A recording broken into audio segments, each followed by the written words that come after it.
صباح الخير. تعالوا نعمل بقى النهاردة أكبر ساندويتش برجر هتشوفوه في حياتكم.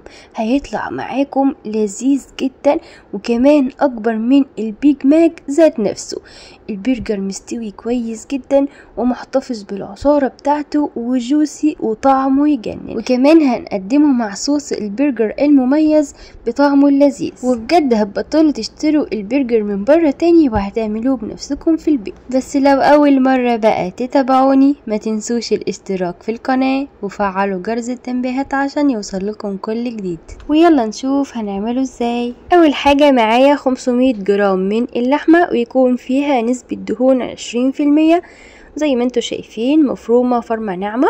ببدأ كده بس اقلبها لمجرد انها تبدأ تتماسك حاجة بسيطة كده، مش بنعجن فيها ولا اي حاجة، مجرد بس ما تتلم على بعضها كده بوقف علشان لما اجي اشكلها تتشكل معايا بسهولة. قسمت بقى ال 500 جرام لحمة على 5 كرات، يعني الكورة تقريبا 100 جرام، وده طبعا وزن مناسب جدا وهيطلع معاكم البرجرايه سمكها حلو قوي، مش رفيعه قوي زي ماكدونالدز لان هما تقريبا بيعملوا وزن القطعه اقل من 50 جرام. احنا هنا مضاعفين الوزن عشان القطعه تبقى باينه معانا كده في الساندويتش. بعد ما شكلت كرات اللحمه على طول جبت بقى قطع عندي كده وحطيت فيه كيس وبدات افرد فيه قطعه اللحمه.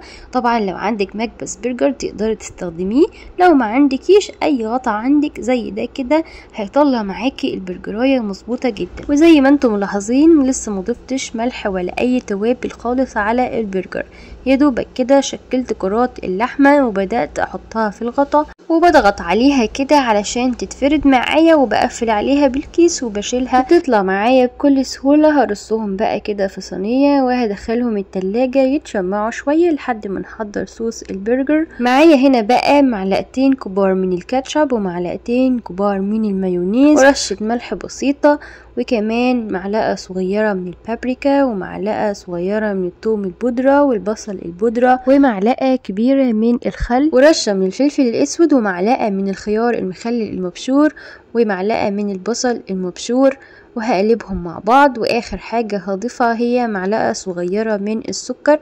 وطبعا الصوص ده بيبقى فيه تسكيرة كده، ممكن نستبدلها بالعسل بدل السكر، وما نزودش الملح علشان الخيار المخلل بيبقى طعمه مملح شوية. وكده صوص البرجر بتاع ماكدونالدز بقى جاهز معانا. نيجي بقى لتاني مكون معانا وهو البصل. هما بيستخدموا بصل ني بيبقى متقطع مكعبات صغيرة، بس انا حبيت استخدم البصل يكون فيه سنة كرملة بسيطة وفي نفس الوقت في قرشة بسيطة علشان الطعم الحاد اللي بيبقى في البصل ما يبقاش موجود. اللي بيحب البصل يكون طعمه ظاهر قوي ما بيتضايقش منه يقدر يحطه ني، لو مش بيحب طعمه قوي ممكن يعمل زي ما انا بعمل كده، يا دوبك بحط كده معلقة من الزبدة بدي تشويحة للبصل يبدأ ياخد لون، بقلبه على الناحية التانية بيفضل محافظ على شكله زي ما هو علشان لما اجي ارصه في البرجر يدي شكل حلو، وكمان بيبقى طعمه حلو قوي وبيبقى فيه قرشة حلوة جدا لانه طبعا مش مستوي ولا متكرمل 100%. وده بقى شكله بعد ما خلصت الكمية كلها. انا كنت عاملة بصلاية واحدة بس. معانا هنا بقى خبز البرجر، بفتحه بالشكل ده واديله تحميصة في معلقة من الزبدة،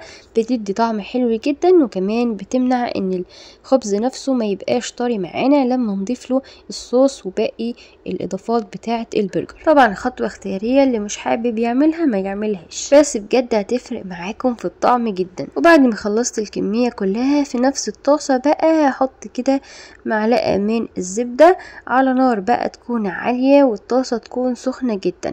فطلعت البرجر من التلاجة وبدأت احطه بالشكل اللي انتوا شايفينه ده. شايفين بقى كان متماسك معايا ازاي؟ بعد ما دخل التلاجة وخرج بيبقى متشمع كده ومتماسك اكتر. هنا بقى مش هقلب ولا هعمل اي حاجة، انا يدوب في المرحلة دي بقى هحط شوية من الفلفل الاسود وشوية من الملح وبس كده، مش هضيف اي توابل تانية خالص. احنا عايزين نعتمد على طعم اللحمة، وكمان اللحمة تاخد من باقي الاضافات، يعني تاخد الطعم من باقي الاضافات اللي هنضيفها للساندويتش. ده احلى طريقة للبرجر بجد، والطريقة الاصلية اللي بيتعمل بيها البرجر. ببدأ كده اضغط على البرجر بسباتيولا من النص ومن الجوانب علشان يستوي معايا كويس وياخد لون يعني يكون متساوي كده، ما يكونش حتى لونها محمر وحتى لا، عايزينها كلها تاخد لون واحد. وبعد ما عدى معايا دقيقتين قلبت البرجر، وزي ما انتوا شايفين واخد لون حلو جدا جدا. بعد ما قلبت البرجرايه كده هرش عليها بقى من الناحيه دي كمان شويه ملح وفلفل اسود، وبس كده هضغط عليها كده علشان تستوي معايا برضو وتاخد لون موحد. وما تقلقوش خالص وانا بضغط عليها كده، مش هتخرج العصارة بتاعتها ولا حاجة، وهتفضل جوسي وطرية جدا من جوه زي ما وريتكم كده في اول الفيديو. بعد ما عدى بقى كده دقيقة ونص هجيب بقى معايا شريحة من جبنة البرجر وهحطها كده على البرجراية. اول ما تبدأ تسيح معايا كده يبقى خلاص كده البرجر بقى جاهز معايا واستوى كويس جدا جدا.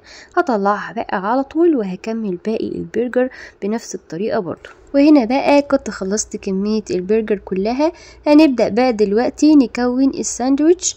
معايا هنا بقى قطعة الخبز اللي بتبقى تحت، هضيف عليها معلقة من صوص البرجر، وبعدين هضيف عليها قطعة من الخس، وبعدين هضيف بقى قطعة من البرجر وشرايح من البصل، وبعدين هضيف قطعة من الطماطم، ودي طبعا اختيارية، اللي مش بيحبها ما يضيفهاش. ضفت عليها شريحة من الجبنة وكمان شرايح من الخيار المخلل، وجبت قطعة تاني من الخبز اللي هي برضو بتكون تحت دي، ودهنتها برضو بمعلقة من الصوص، وبعدين حطيت الخس، وبعدين حطيت البرجر وشرايح بصل وطماطم، ودهنت القطعة اللي فوق بتاعة الخبز كده بالصوص، وقفلت عليها بالشكل اللي انتوا شايفينه ده. شايفين بقى الجمال؟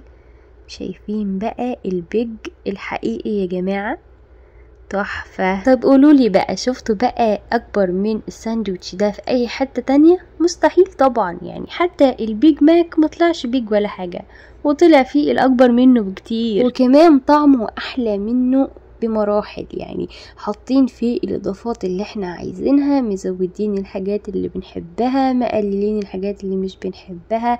يعني ساندوتش على ذوقك، يعني بجد لازم تجربوه يا جماعة وبطلوا تشتروه من بره تاني. وطبعا زي ما انتوا شايفين قطعة البرجر نفسها يعني حجمها حلوة قوي، مش رفيعة زي اللي هما بيحطوها في البرجر، ما بتبقاش باينة اصلا منه، وبجد شكلها حلو جدا.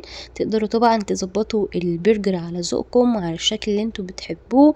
تعالوا بقى شوفوا كمان البرجر من جوه عامل ازاي. بصوا قد ايه هو جوسي وطري جدا ولسه محتفظ بالعصارة بتاعته. يعني برجر اصلي 100% مع الصوص الجميل ده وشوية بطاطس كده محمرة.